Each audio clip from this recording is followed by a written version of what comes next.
Boy Tapang, sumagot na rin patungkol sa mga sinabi ni LJ Satterfield mula sa kanyang post sa FB, narito ang kanyang mga pahayag. Ngayon alam nyo na sino nang gamit, oo, totoo naman talaga na ako talaga yung una nag-chat sa kanya, syempre lalaki ako talaga yung una mag-chat at yun nga totoo naman talaga na amaze ako sa ganda ng aura niya at ganun rin sa ugali kasing ganda niya. Umamin pa ako sa kanya na in love ako sa kanya kaso binabaliwala niya kasi may boyfriend yan. Hindi ko alam na may boyfriend pala siya sa hindi pa kami gumawa ng content, tinatanong ko pa siya if wala ka bang jowa. Ano sabi niya? Oo wala, yun pala meron, sinabi na niya na may jowa siya nung umamin ako sa kanya na unti-unti akong nahulog sa kanya, so ano ibig sabihin dyan?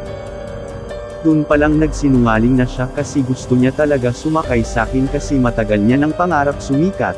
Kapal ng mukha no, ako bastos, sino ba mahilig manakit sa atin, laging nananapak ng walang video.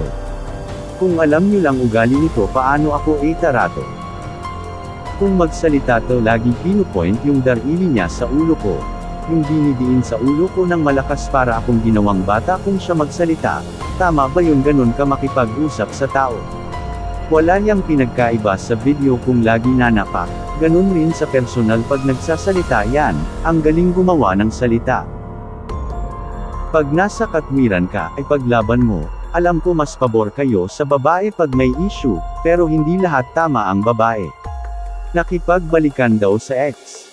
Ano paki niya if makipagbalikan ako? Bakit jowa ba kami? Jojowain palang kaso may jowa na pala, hindi yan yung pinakarason bakit nahinto kami sa paggawa ng kilig content ni auntie. Napaniwala naman kayo na 26 yan, 35 na yan, ayaw niya ipasabi na 35 siya kasi masyado daw ako bata para sa kanya tingin ng mga tao. Okay po mami.